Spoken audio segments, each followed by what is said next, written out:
Muy buenas. Hoy vamos a meternos de lleno en las páginas de un texto histórico que es sinceramente fascinante. Vamos a analizar los fundamentos del ocultismo y la literatura esotérica de autoayuda de principios del siglo XX. Y sin dar rodeos, vamos a explorar una obra que engancha muchísimo. Y no, obviamente no por su rigor científico actual, sino porque nos abre una ventana increíble para entender cómo se imaginaban los límites de la mente humana hace ya un siglo. Fijaos un momento en este llamativo arte de portada vintage. Pertenece al libro El hipnotismo a distancia, de Paul C. Jagot, y la verdad es que te mete de lleno en una vibra estética súper particular, casi mística. Resulta que Jagot teorizaba que el pensamiento humano no era solo algo que pasa dentro de tu cabeza, sino una especie de fuerza invisible y radiante. Vamos, una energía que supuestamente podía cruzar el espacio e influir físicamente en las acciones y pensamientos de otras personas. Increíble, ¿verdad? Bueno, para desgranar todo este manual histórico de forma súper clara, vamos a seguir estos 5 puntos. 1. El poder del pensamiento. 2. La analogía de la radio. 3. Leyes de la telepsiquia. 4. La preparación mental. Y 5. Ejecución de la emisión. Empezamos con el punto número 1. El poder del pensamiento. A ver, la premisa básica e inquebrantable de Jagot era que las mentes tienen esa capacidad natural de comunicarse e incluso de imponer su voluntad a distancia sin tener que decir ni media palabra. Él afirmaba que cada día todos influimos en los demás de forma inconsciente. Es decir, emitimos una especie de radiación invisible de forma continua por pura actividad cerebral.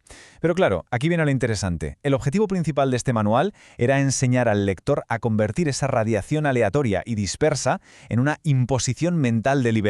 Básicamente enseñarte a usar tu cerebro como un arma súper precisa y enfocada. Pasamos al punto 2. La analogía de la radio. Hay que ponerse en contexto. Pensad que en los años 20 la radio era la gran revolución tecnológica, algo casi mágico, y Jagot fue muy, pero que muy listo al usar este nuevo invento para explicar sus conceptos esotéricos. Fijaos en la comparación. A la izquierda tenemos una radio normal con su emisor, sus ondas y su antena receptora, pues a la derecha está su versión telepsíquica. En este caso, el operador humano es la antena de transmisión, tu cerebro lanza ondas telepáticas a través de lo que él llamaba el éter universal, y el sujeto que está lejos hace de aparato receptor biológico. Todo encaja, ¿no?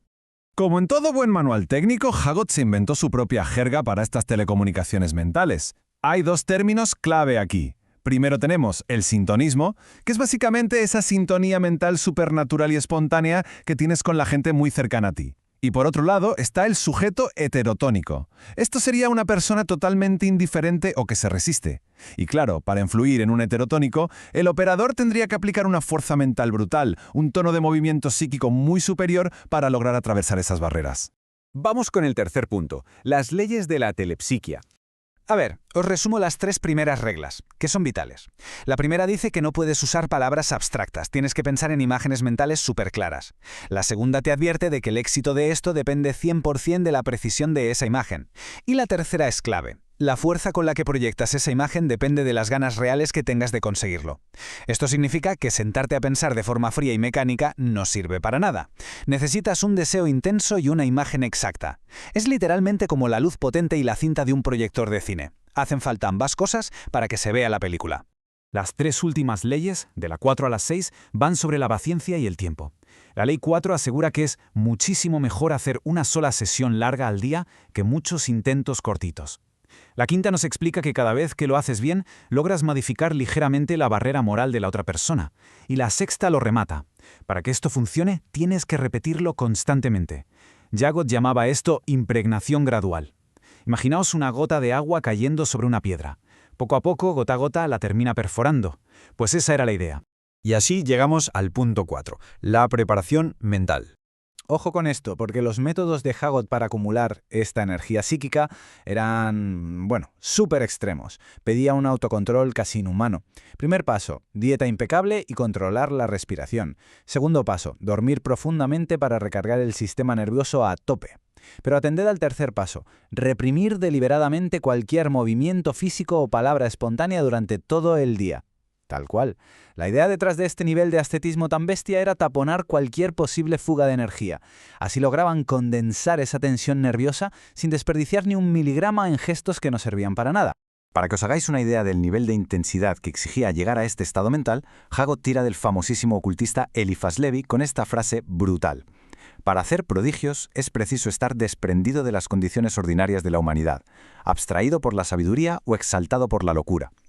Es una frase que deja clarísimo el estado psicológico tan extremo e incluso peligroso que se necesitaba para atreverse con una de estas emisiones psíquicas. Y por fin llegamos al punto 5, la ejecución de la emisión, el clímax del proceso. Lo curioso es que justo en este momento el proceso arranca con una tremenda paradoja. Después de haber estado acumulando y reprimiendo tu energía de forma obsesiva durante todo el día, resulta que minutos antes de la emisión, el operador tiene que tomarse un estimulante suave. Un té o un café, vamos. La idea era usar esa cafeína como detorador para liberar de forma violenta todo ese potencial estático que habías guardado, convirtiéndolo de golpe en pura acción cerebral dinámica. Vale, ya tienes la energía a tope. ¿Cuál es el siguiente paso? Pues provocar una especie de cortocircuito emocional brutal, lo que él llamaba paroxismo emocional. El operador tiene que imaginar a la izquierda la intensa, la absoluta satisfacción de lograr su objetivo. Y justo después, a la derecha, la frustración más dolorosa y horrible de fracasar. Pasar de un polo a otro tan rápido desencadena una tensión emocional inmensa. Es literalmente el disparador que necesitas para catapultar ese pensamiento hacia afuera. Y llegamos a la traca final, la famosa relación. A oscuras, en silencio absoluto, el practicante tiene que invocar la imagen de la otra persona. Pero ojo, no una foto mental borrosa, no. Tiene que ser una reconstrucción en 3D, vívida, casi como si estuviera respirando frente a ti. Y es justo hacia este holograma interno hacia donde el operador dispara toda esa avalancha de energía que hemos estado acumulando. Todo en un intento desesperado por cruzar la distancia física e impregnar el subconsciente de esa persona con tu propia voluntad. Bueno, analizar este manual nos deja una perspectiva alucinante sobre esa obsesión que había a principios de siglo por dominar lo invisible, ¿verdad? Y aunque hoy no nos tomemos esto como ciencia exacta, la idea en sí misma sigue teniendo muchísimo misterio. Así que quiero cerrar este análisis dejándoos una pregunta para que le deis vueltas. Si la interacción humana fuera de verdad una batalla invisible de influencias psíquicas, ¿los pensamientos de quién estarían ahora mismo moldeando en silencio vuestro subconsciente? Es una reflexión fascinante, de esas que sin duda te invitan a seguir explorando los rincones más raros e inexplorados de nuestra historia.